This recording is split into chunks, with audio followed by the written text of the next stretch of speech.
Oh, oh.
Tequila!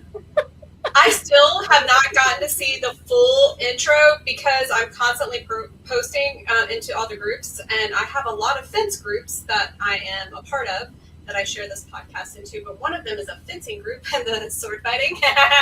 And they actually let it through every time because now it's like a funny joke we all have. So, everyone, it is Tuesday, July. Yes, I said it. July 7th. It is 5:30 p.m. Central Time, the correct time zone. We are now in a war with Fence Podcast, who believes that, I don't know, that Pacific time zone means something.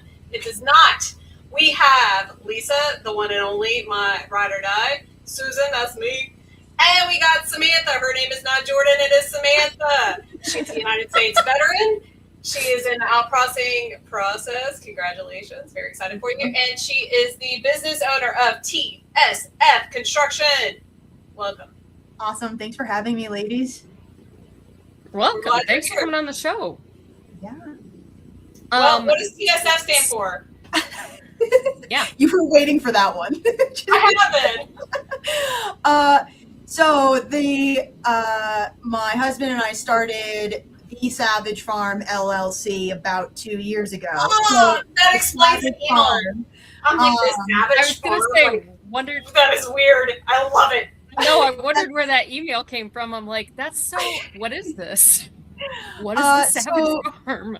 It's kind of long but short. The basics was it was like kind of a persona stage name that he had was Savage he does like extreme sports, all kinds of crazy things that couldn't be me. But then it kind of just like became, we both grew up ranching and in farm life, and we really like I'll say slow.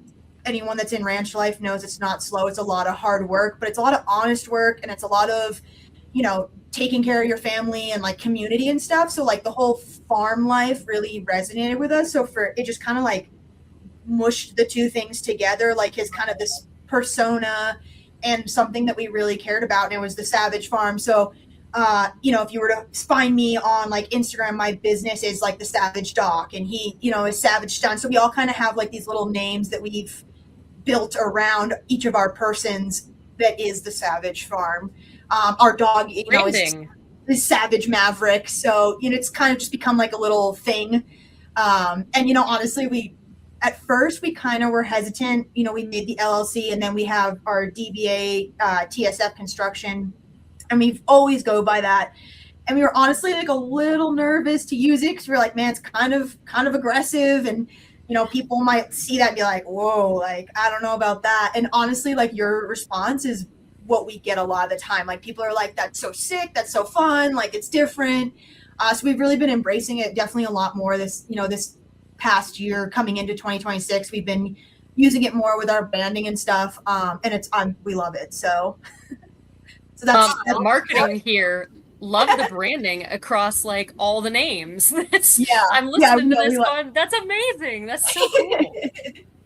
Yeah, it's pretty great. We got some other fun stuff from the marketing standpoint. I bet you'll like. Maybe we'll talk about it at some point. So yeah. So now you had said previously, before we get into some of the, leading with purpose things and things like that, you said that you both had spent some time in fencing. Yes. So he did about 7 and I did about 6 years. I grew up on the East Coast. I'm actually born and raised like northern New Hampshire, small town. Honestly, I loved it, but wait, where? So I grew up and I went to Plymouth State. Okay, so no, I lived. Sorry, I love this. I lived out in New Hampshire and Massachusetts for about 5 years. I was up in Nashua for a little bit, but I went up to like. No kidding! Oh my gosh! Yay! So yeah, born in the southern part. My parents moved me up north, and then I went to Plymouth State University, and lived and worked kind of in that between the Lakes region and the White Mountains. Which honestly, I love it, and like it's funny because now all we want to do is like slow down and move to a small town. But at 21 years old, I was like, man, there's nowhere else to work. I've had the same 3 friends. We've all hung out and then some. I was like, I need something else, man. So that's why I ended up in Colorado about 8 years ago. Okay.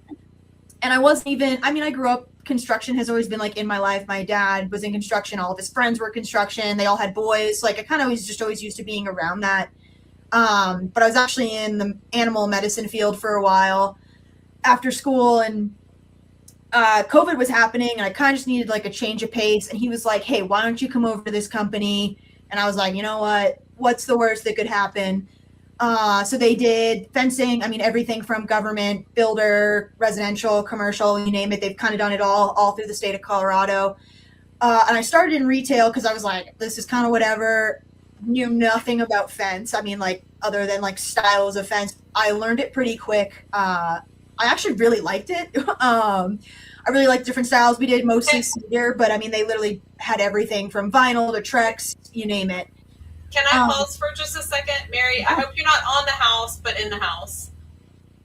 I just want to make sure that Mary is in the house and not on the house. I see the notes now. Sorry to interrupt. You say you found your match. I'm so excited right now. Yeah. So I ended up there, and then I joined the military, and was gone for training for a little bit and came back, and they were like, hey, we have this like business development, marketing kind of general position. And I was like, cool, sick. So I actually moved into that for a little bit, and then I became the administration manager and like ran the whole admin team. I had a team. We did, you name it. Basically, as you guys get, the sales people finished it. My team took it over, dealt with all the paperwork, the locates, the permits, all the stuff to like get it installed. So I did that for like 5-6 years. Honestly, I really liked it. It sounds cocky, but I was good at it. I liked it. My team was phenomenal. I love them. I had some solid women that like I could disappear for military stuff, and they were awesome. They could handle it. But if things got tough, I've been often referred to as the bulldog. They're like, if things got scary or hard, or they got a lot of kickback, they're like, hey, I'm just gonna bring her in. Savage. So it was a lot of good stuff. I enjoyed my time. But then my husband and I kind of like were talking probably about 5 or so years in. We were dabbling with talking about starting a business, and what exactly, we didn't even at that point have like, oh, we're doing excavating, we're doing this, we're doing like, it was just kind of like, want to start a business?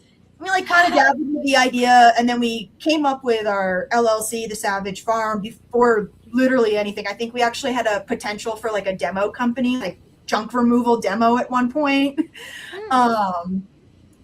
And then, he actually got pretty seriously hurt on dirt bikes, was really laid up for a while for probably about 5-6 months, like completely couch bedridden.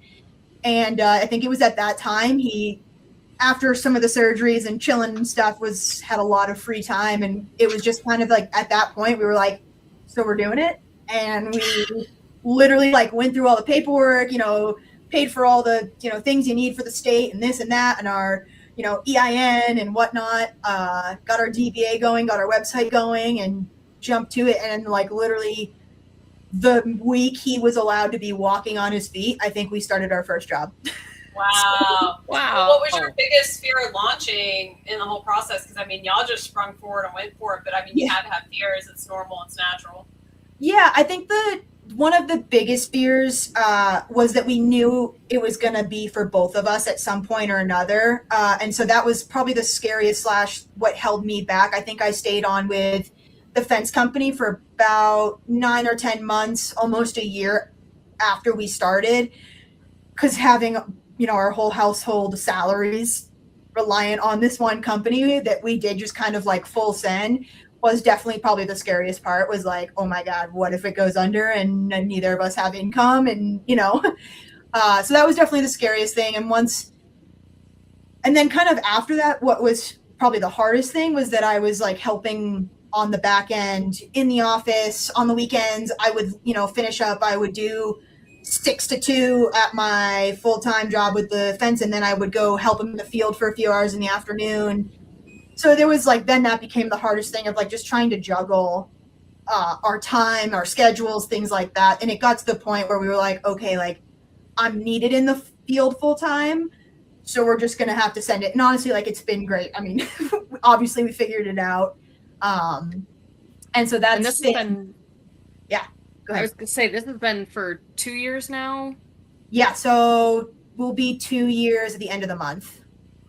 Congratulations. Okay. Thanks. Yeah, big stuff. It's gone fast, honestly. So how many I bet. crews do you run? How many teams members do you have? I'm not sure. Yeah, Well, so when we're talking about, let's Oh, yeah. back up for a second. What type of construction are we talking about? So it's an excavation company. We do utilities, site prep, like sewer, water, everything from digging trenches to, getting a plot of land ready for. We've started to dabble with some concrete, which I don't love. Concrete is messy and heavy, and there's a lot to it. And depending on where you're doing it, can be super technical. So it's a lot. I mean, everything we do is kind of stressful. When we're digging, 12-foot deep trenches, that's also very stressful. But concrete's not my favorite. So we do a lot of like concrete, basically the prep up to, and then whoever is either subbing us out the job or whatnot will come in, do their concrete, and then we'll do backfill, but we'll also do the trenches for utilities and their sewer and all that fun stuff. So that's okay. And my next question was, how many team members do you have? So right now we are at 4 full-time with a part-time guy, and then me and Cody are full-time in the field still.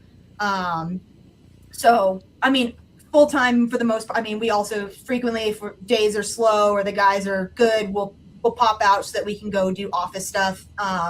He does like a lot of the bidding, and then I just kind of do all the admin office stuff, billing, invoicing, all that fun stuff, receipts. And then I also do, which is debatably, I think, one of the harder things, what people don't always think about when they start their own business, especially if you come from a pretty established one, is that you have people for everything. So you have your marketing people, and you have, your retail, and you've got the guy that works on all of the machines. Suddenly you become all those things. So I think and then we do have an accountant. I will say the one thing we have hired out, he's awesome, he's local, is an accountant, because that's just, there's only so much you can do without fully being in it, and it takes a lot. I am so thankful for him, because even the little stuff I do dabble with, I swear I'm always, every time I touch it, I have questions. I'm like, wait, but how is this different? We do this every week and it's somehow different. And so, yeah, so we've got, that's, like I said, 4.5 in the field, plus our accountant, and then everything else we do. So all the marketing and, business development and all that fun stuff is me, which is fun. I've dabbled with it a little bit. So it's just, I think, interesting to have to learn it for even something as simple from fence to excavating and dirt work. And it's a very, it's similar. It's still construction, it's still blue collar, but it's very different. And a lot of the people were, other people we're dealing with are in kind of different parts of the world. I feel like fence, we dealt with more like Southern and like Midwest, and everyone we talked to in excavating is like more Northern. And I don't know, it's funny how it's shifted, I hate to interrupt you. I just have no idea where we are on our outline because, like, you have given us your life story, and I love every second of it. But we're at 15 minutes, and we got 15 minutes left, sister. Like, that's it. We will have you on 10 more times, and I want you to come to the Fin show, come to our breakout session. We're gonna find you some tools, equipment, all kinds of things. Like, we'll talk after the show, but you got to come to the Fin show because I feel like you're going to be so happy in the Women of FWA booth sitting with us. Lisa, you got any questions? I do have a question. Also not on the outline, but it kind of got me thinking. So the people that you have hired, you said you've got 4 full-time and 1 part-time. Were these people that you knew already, that you and your husband knew through businesses, or did you like hire out? And regardless of that answer, how do you build trust within your team to work together? How did you kind of build that working relationship over the past 2 years so that you are all working together with such a small team so that you can accomplish everything that you need to get done? Yeah. So I guess I'll backtrack with the biggest thing is for our company and for us is that it's very like family oriented. We really care about our workers. We really care about our clients. And it means a lot to have good rapport and good relationships with them.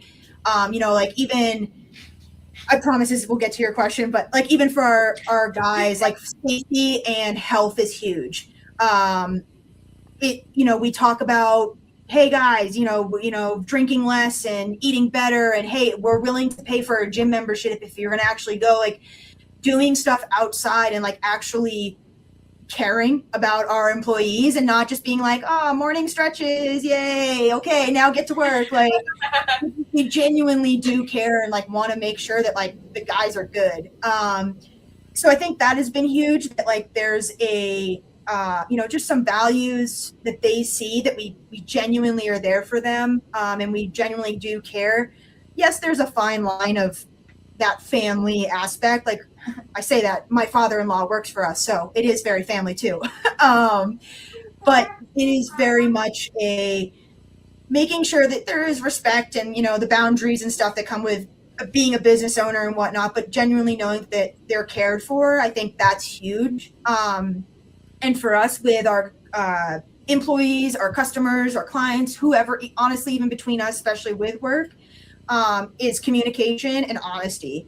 Like, that's huge. I mean, I feel like that's like such a basic thing, but like for clients, hey, the schedule, we're delayed now 3 days because the weather, because we had a guy call out sick, because the machine's down. But like just coming straight forward and saying that instead of like trying to, figure it out and finagle things. And then now all of a sudden you're behind and they didn't know. And now they're angry because you could have just told them 4 days ago. And right. And the same thing with our guys. Like we try to be really open and, with communication, like, hey, this is what our schedule looks like. Hey, it's a little light, these few days. Hey, it's going to be really heavy and these few days are going to suck. So like even something as simple as just being honest and communicating, I think has made having that kind of family, like caring environment way easier to have.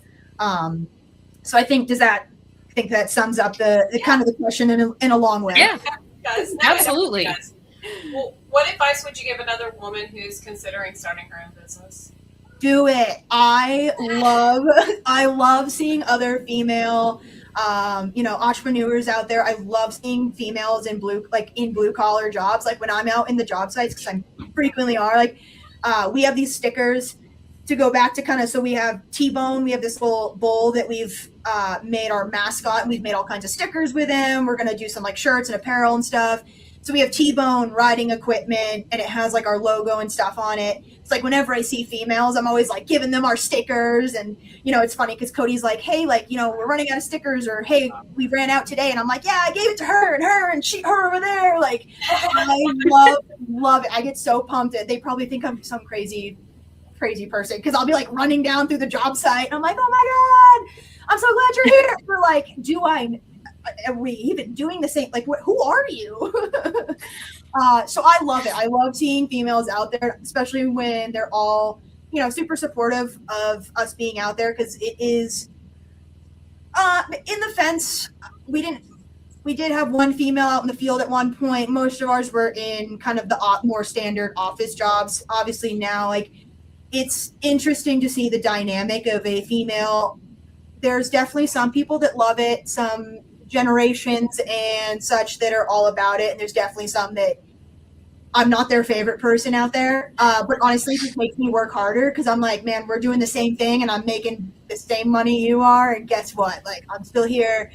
So, I love when they're out there, but I also love, being able to prove those guys wrong. So I would love more females. I'm all about it. And as stressful and as hard as owning your own business is, I think it's worth it. It's so worth it when you have the good days, when you have the wins. It is. It's worth it. So as long as you have the drive, I'd say do it. Do it up. Yes. Lisa, I think it's time for a rapid fire already. Oh my goodness, already? Okay. I like this one. I'm going to switch it up and start with a different one. Give me an app that you use every day. I have this little app. It's called Finch. I don't know if you guys have heard about it. It's yay, you know what it is. I do. So it's like it's gonna sound really cheesy for a second, but I named it my little Finch bird. I named him Rui after my late soul dog who was that I lost about 2 years ago. So I named him Rui, and it was kind of just like a thing for me to I don't know, talk to Rui every day. That's gonna again sound so cheesy. Oh, I love it because I'm the kind of person, I love to-do lists, I love schedules, I love routine. So I love being able to go in and click my little I made my bed, check. So Yep. yeah, that is my everyday love my streak app. Streak. Oh my gosh, there have been apps that I've had to delete. There was one time I had what was it, Time Hop, and it was my biggest flex. I had a streak with myself because I had checked that thing literally for 7 years. I had not missed a day, and then I missed one day, and I was like, I have to delete the app now. It's gone. You're like, and we're done with this. It's over. Yep. Oh, that's Okay, coffee or energy drink? Ooh, I'm a coffee in the morning. I love my espresso. By 9 a.m., I need my blue Red Bull. Beautiful. One leadership habit that has made a difference for you. I think open transparency. I think the kind of wrapping back to what I said, even just telling the guys what the schedule looks like for the week gives them some guidance and some focus for the week and what to look forward to. I know we work closely with another company, and I know one of their guys' biggest gripes is they were like, I show up and that's when I figure out what we're doing for the day. So that is something again, like I said, I like my schedules, I like routine, I like that kind of stuff. So for me, when I did that while in management, it worked well. And so we've for sure carried that out and kind of kept that, again, transparency and consistency with the guys. And I think that's huge. Okay, so my next question for you is going to be really hard. Oh boy. Because you can only say one word to describe TSF construction. One word. Badass. I like that. I was going to say savage. I thought for sure you were. I was like, I could be a little more creative than that.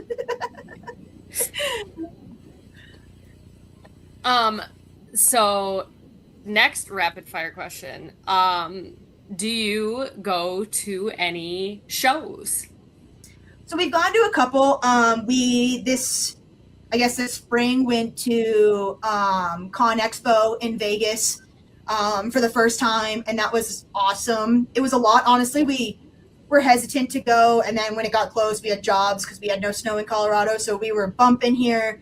and we're super hesitant to go. And we ended up going, and honestly, like the connections and the networking that we did was amazing. And I mean, I don't regret it at all. So we look forward to going back to that in 3 years. So, and then we've done, the only other kind of show stuff we've done is like John Deere has put on like demo days and some things like that. So we've traveled to like Illinois and whatnot for some of those things. Very cool. I think those are really the only We things. actually host a demo day event in February, March in Florida every year. We would love for y'all to come see that. But we have the Finch Show and Security Expo coming up this October, Okay. October 5th through 9th. The trade show floor is open 7th. the 7th through the 9th. And where is it? Is that also in Florida? Nope, it is in sunny Las Vegas. Ah. The hotel room discount is open, everybody. Once you register, it gives you the little button to press to reserve your room under our discount. Or you can email me at susan@finshow.com to get that information. I'll just email you the link. What else, Lisa? I don't know. I got distracted by your salesperson Yeah, I was gonna say, robot voice. And the outline went out the window, so I don't know where we are. Yeah, no, it's We not. are- And the show is over. We are at but now we're just We being are at silly. Okay. Yeah, now we're just being silly. Samantha, I want to hear so much more about your story, and I feel like we weren't prepared for the kind of detail you were going to provide us, and like we had to fast forward you. And for that, I'm sorry. Like, I want you to come back, and I want us to take a chunk of your life over the next 6 months, and let's just deep dive it. Like, doesn't that sound Great. fun, y'all? Sounds good. Yeah, not me covering my face and squealing listening to you speak because Susan's laughing at me there too because I was like, and she moved and she came back and she went into a business and she loved it and it wasn't what she did. I was like, it's like listening to myself talk. She's telling my story. That's funny. I love it. I love it so much. But we'll be back next week with a whole new topic. Not sure what it is, but pretty sure it's my responsibility this week. You said that last week too. I did say that last week. And I'll say it the week after too. Okay, you guys. I hope y'all have a great night. Thank you, Samantha. Thanks for having me, guys. Don't get all